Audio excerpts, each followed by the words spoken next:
श्री कृष्णाय श्री गोविंदाय नमो नमः।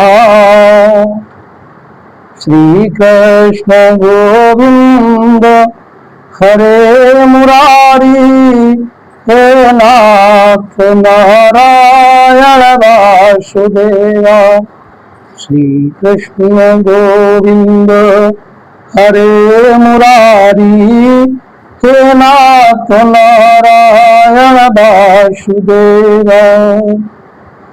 एक समय की बात है कि नारद जी घूमते हुए जा रहे थे, तो उन्होंने क्या देखा? एक जंगल में देखा कि एक स्त्री दो पुरुषों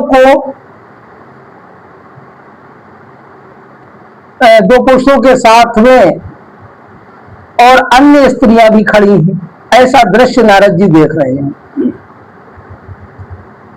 तो वो वृद्ध महिला थी। नारद जी ने आगे जाकर के देखा कि वृद्ध महिला और उसके साथ में दो पुरुष थे। वो बहुत वृद्ध थे, उससे भी ज्यादा वो वृद्ध थे, लेटे हुए थे। और जो अन्य स्त्रियां थी वो उनके ऊपर पंखा झेल रही थी। और उनको देख करके जो वृद्ध पुरुष थे उसके साथ में, उनको देख करके वो स्त्री बार बार देखती थी और रोने लगती थी। ये दृश्य नारद जी ने जब देखा तो नारद जी को ऐसा लगा कि हो सकता है कि ये स्त्री कोई संकट में हो। तो नारद जी उनके पास में गए। तो पास में जाकर के पूछा, उस स्त्री ने नारद जी को प्रणाम किया। नारद जी ने कारण पूछा कि हे देवी, तुम एक बात बताओ कि तुम इस जंगल में इन स्त्रियों के साथ और ये दो महान वृद्ध युवक हैं, इनको देख देख करके तुम क्यों रो रही? तब वह देवी बोली कि हे महाराज, मैं अपने दुख का कारण क्या कहूं आपसे। मैं अपने इन पुत्रों को देख करके दुखी होती हूं। नारद जी ने कहा, तुम्हारे पुत्र हैं? बोले हाँ, हमारे पुत्र हैं। नारद जी ने कहा, ये तो काफी वृद्ध हैं, आपसे इनकी आयु ज्यादा जान पड़ती है। बोले हाँ, ये हमारे पुत्र हैं और ये कमजोर हो गए हैं, ये दुखी रहते हैं। आज हम इनको देख करके स्वयं दुखी रहने लग गए। उन्होंने कहा, देवी, इसका कारण क्या हो सकता है? आप जो दुखी रहने लग गई हो, तो इसका क्या कारण?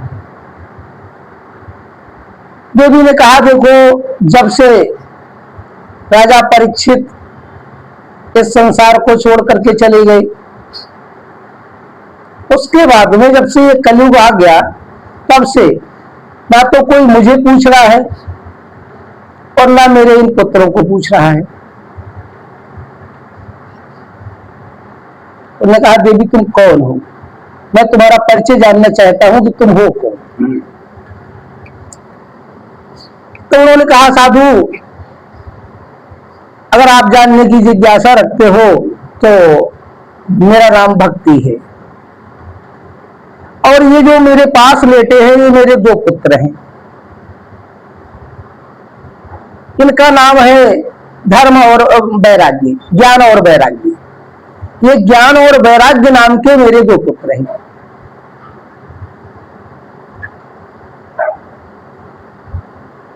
तो इनका कोई स्मरण नहीं करता है, ना मेरी कोई याद करता है। इस कारण से मैं निर्जन वन में इनको देख करके दुखी हो रही हूं। नारद जी ने कहा, ये युवतियां, बड़ी सुंदर स्त्रियां, ये कौन है आपके साथ? बोले, ये समस्त स्त्रियां जो हैं, ये नदियां हैं, ये मेरी सेवा में लगी हुई हैं। लेकिन इनकी सेवा से मैं संतुष्ट नहीं हूं, इनकी सेवा से मुझे वो खुशी नहीं मिल रही है जिस कारण से मेरी ये पीड़ा को दूर हो सके। और पीड़ा क्या थी? पीड़ा ये थी कि उनके पुत्रों का कोई नाम मात्र भी स्मरण नहीं करता था। भाई, कलयुग का समय है। नारद ने कहा, देवी, तुम्हारी पीड़ा को मैं समझ चुका हूं, आप धैर्य रखिए, चिंता मत करिए। उन्होंने कहा कि मैं क्या धैर्य रखूं? कलयुग जब से आया है तब से भांति भांति के लोग उत्पन्न हो गए हैं, किसी के मन में भी श्रद्धा भक्ति की कोई भावना नहीं है। ब्राह्मण वैश्य क्षत्रिय जितने भी लोग हैं सभी अपने अपने कर्मों में लीन हैं। किंचित मात्र भी मेरा कोई ध्यान नहीं करता है। इस कारण से मैं कहाँ रहूं, मेरा कोई स्थान नहीं है। मैं जंगल में आकर के यहाँ रह रही हूँ और अपने पुत्रों को देख करके दुखी हो रही हूँ।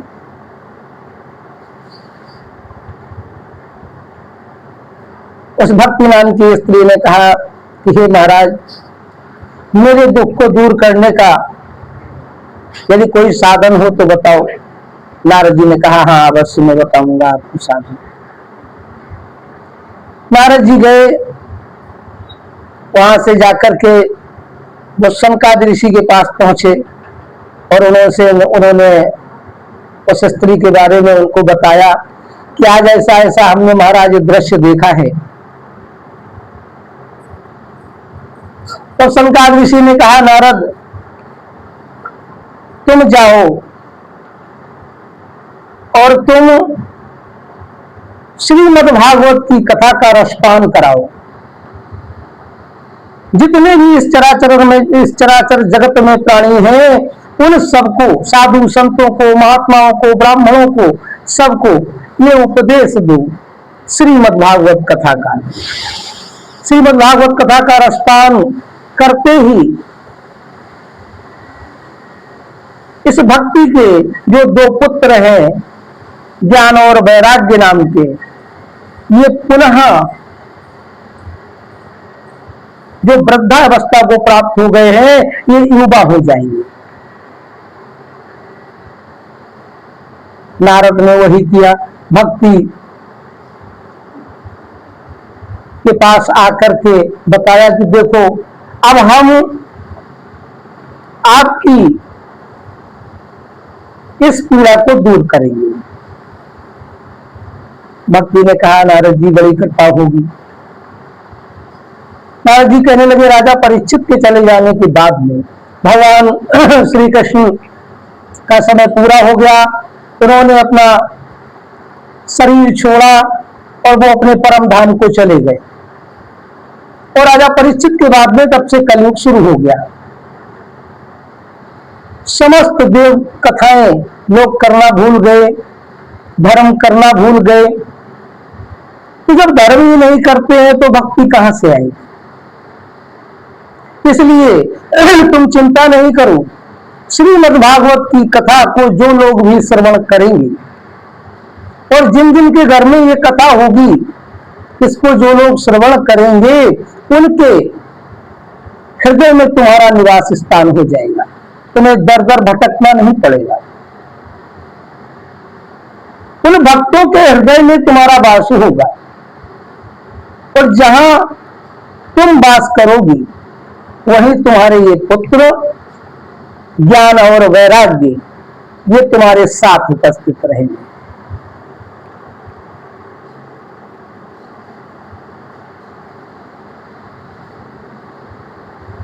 नारद जी ने श्री व्यास जी के द्वारा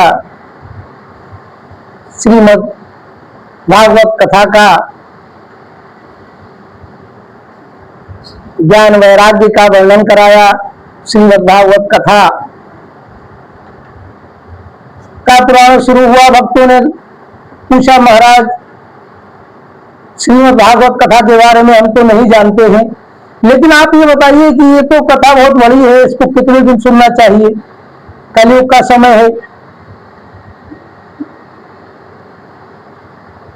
नारद जी ने कहा, देखो कथा तो कथा है, इसको नित्य श्रवण करो, नित्य पढ़ो। जिसके घर में भी यदि श्रीमद् भागवत की पुस्तक रखी है उसके घर में भी भक्ति और ज्ञान वैराग्य है, ये निश्चित जानना। और जो सुनेगा तो सुनने में इसमें क्या है? इसमें रस है, अमृत का रस है। जिस समय व्यास जी इस कथा को शुरू कर रहे थे उसी समय स्वर्ग से देवता अमृत का कलश लेकर के आ गए। तो देवताओं ने प्रार्थना की व्यास जी महाराज से कि महाराज ये अमृत का कलश आप ले लो और अमृत कथा रूपी प्रसाद मुझे दे दो। व्यास जी ने कहा ऐसा थोड़ी होता है, आप यहां ठहरिए, इस कथा का रसपान करिए, एकाग्र चित्त से मनन करिए। इस कथा को सुनने मात्र से ही आपके समस्त पाप नष्ट हो जाएंगे और भगवान श्री कृष्ण वासुदेव की भक्ति आपके हृदय में विराजमान हो जाएगी। आज भक्ति माता कहाँ रहती हैं बताइए? आपसे मैं एक प्रश्न कर रहा हूं, आपने श्रीमद् भागवत की कथा सुनी होगी कि भक्ति माता कहाँ रहती हैं? भक्ति माता भक्त के हृदय में रहती है। भक्त के हृदय को वो नहीं छोड़ती, वो भक्त के हृदय में रहती है और जहां भक्ति रहती है वहां ज्ञान अपने आप हो जाता है और जब ज्ञान हो जाता है तो ज्ञान के साथ में उसका भाई बैराग्य भी आ जाता है। यही तो है श्रीमद् भागवत कथा का मतलब। कुछ लोग क्या करते हैं मेरे भाइयों, कथा का प्रचलन एक और भी है। जैसे मान लो आज बड़े बड़े लोग कथा कराते हैं, कार्ड को छपा दिया, गांव में निमंत्रण भिजवा दिया कि भाई श्रीमद् भागवत की कथा है, निमंत्रण भिजवा दिया। तो कुछ लोग समझते हैं अरे भाई चलो उनके यहाँ से निमंत्रण आया है तो चलो 2 घंटे के लिए चलना है, कहते अरे भाई कथा है उनके यहाँ चले जाना, तुम सुन जाना। मतलब एक तरह का भार रूपी समझ करके लोग उस कथा में जा रहे हैं और कुछ श्रद्धालु हैं जो एकाग्र चित्त से उस कथा को सुनते हैं। जो एकाग्र चित्त से उस कथा को सुनते हैं वही उसका रसपान करते हैं। अमृत रूपी रसपान उन्हीं को प्राप्त होता है। उन्हें तो क्या है, महिलाएं बैठी हैं 4, बातें करने लग गई, आपस में बातें कर रही, कथा नहीं सुन रही है, उनके समझ में कथा नहीं आ रही कि कौन सी कथा का चरित्र कहां का चल रहा है। नहीं, घरेलू बातें करने लग गई। समय बीता, प्रसाद लिया, घर चली आई। ऐसे नहीं होता। कथा का मतलब है कथा सुनिए और कथा में कौन सी लीला का दर्शन कराया जा रहा है उसका दर्शन करिए, अभी तो वो कथा है। एक भाई साहब दुनिया से चले गए, समाप्त हो गए। शमशान में उनकी चिता जल रही थी और कुछ लोग बैठे थे। जब वो घर से चले तब तो बढ़िया सुंदर राम नाम का उच्चारण किया गया और स्मशान तक उनको ले जाया गया। उसके बाद में जब उनका संस्कार हो गया, मुखाग्नि उनको मिल गई, तो लोग अपने आपस में टोलियां बना करके 4-4 2-2 करके बातें करने लगे। क्या बातें कर रहे हैं? बोले यार तुम्हें मालूम है क्या कि ये कैसे खत्म हो गया? उन्होंने कहा हमें तो नहीं मालूम है कैसे खत्म हो गया। अरे हमें तो बहुत जरूरी काम से जाना था। अब 2 घंटे लगे यहाँ, अब देखो कितनी देर तक में ये इनका शरीर समाप्त होगा, फिर जाएंगे नहाएंगे जाकर के। तीसरा बोला यार क्या बताएं, मेरी तो दुकान बंद पड़ी है, ग्राहक आ रहे होंगे मेरे तो, हम तो अपनी दुकान छोड़ करके आए। एक भाई साहब सरकारी नौकरी करते थे, तो बोले यार मरना था इसको तो संडे को मर जाता।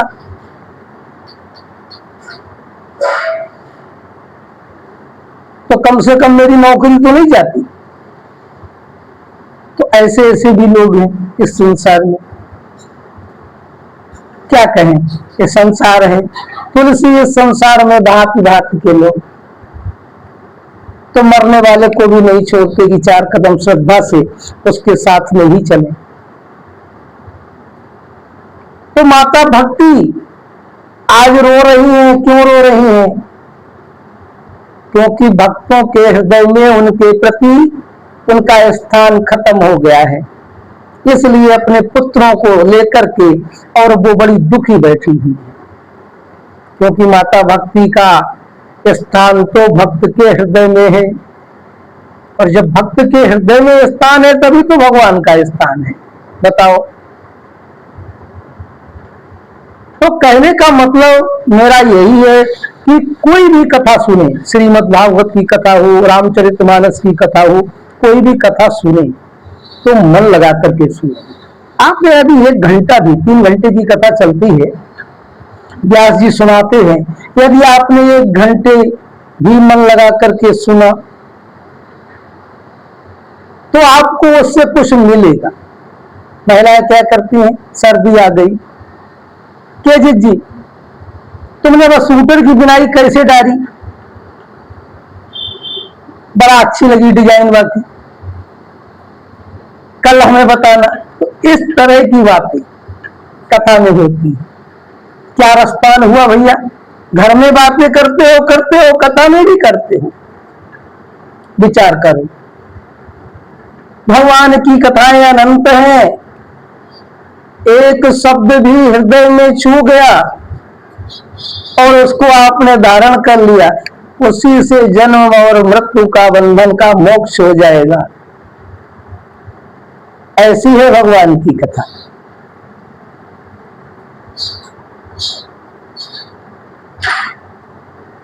तो आज मैंने आपको भक्ति और भक्ति के पुत्र ज्ञान और वैराग्य के बारे में बताया। जब श्रीमद् भागवत व्यास जी ने शुरू करी, कथा शुरू हुई, इस देश में लोगों ने कथा के बारे में समझा। तो नारद जी ने भक्ति से कहा कि हे भक्ति माता, मैं आपसे एक निवेदन करता हूं कि जन जन तक ये कथा पहुंचेगी और घर घर में तुम्हारा स्थान होगा, घर घर में तुम्हारे भक्त होंगे, ज्ञान वैराग्य फैलेगा। ये कलयुग जो भक्ति ने कहा कि एक बात बताइए नारद जी, जब परीक्षित ने इसको मार क्यों नहीं दिया, कलयुग को आने ही क्यों दिया? राजा परीक्षित इसको ही खत्म करके चले जाते। उन्होंने कहा नहीं, राजा परीक्षित बहुत समझदार थे, उन्होंने इसलिए नहीं इस कलयुग को खत्म किया कि कलयुग एक ऐसा युग है, इसमें तो मात्र नाम का स्मरण करने से ही प्राणी भव सागर के बंधन से मुक्त हो जाता है। इसमें लंबी तपस्याएं नहीं करनी पड़ती इस कलयुग में। यहां लंबी तपस्या करने का कोई मतलब नहीं। यहां तो आप कोई भी एक नाम भी पकड़ लेंगे, नाम के सहारे से भव सागर से पार हो जाएंगे। बहुत छोटी सी सब तपस्या से, स्मरण मात्र से, दर्शन मात्र से आपके कल्याण हो जाएंगे। ऐसा युग कलयुग है। कलयुग केवल नाम आधारा, सुमिर सुमिर नर उतर ही पारा। तो सुमिर का मतलब क्या है? सुमिरन करना। जब परमात्मा का आप सुमिरन करने लगेंगे, राधे राधे, ओम श्री कृष्णाय नमः, ओम नमो भगवते वासुदेवाय नमः, श्री राम जय जय राम, श्री सीताराम, ये नाम जप हैं। इन किसी भी एक नामों को अगर आप पकड़ लेंगे तो समझ लीजिए नाम रूपी नाव में बैठ गए आप, और ये नाम रूपी नाव आपको भवसागर से पार लगा देगी। कलयुग ऐसा युग है, ऐसा युग कलयुग है।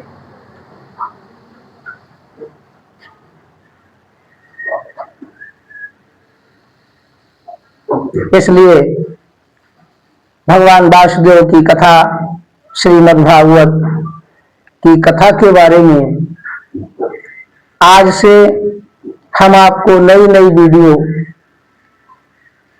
श्रीमद् भागवत कथा का दर्शन कराएंगे, श्रीमद् भागवत कथा का रसपान कराएंगे। जय जय श्री राधे, जय जय श्री गोविंद, जय जय श्री सीताराम।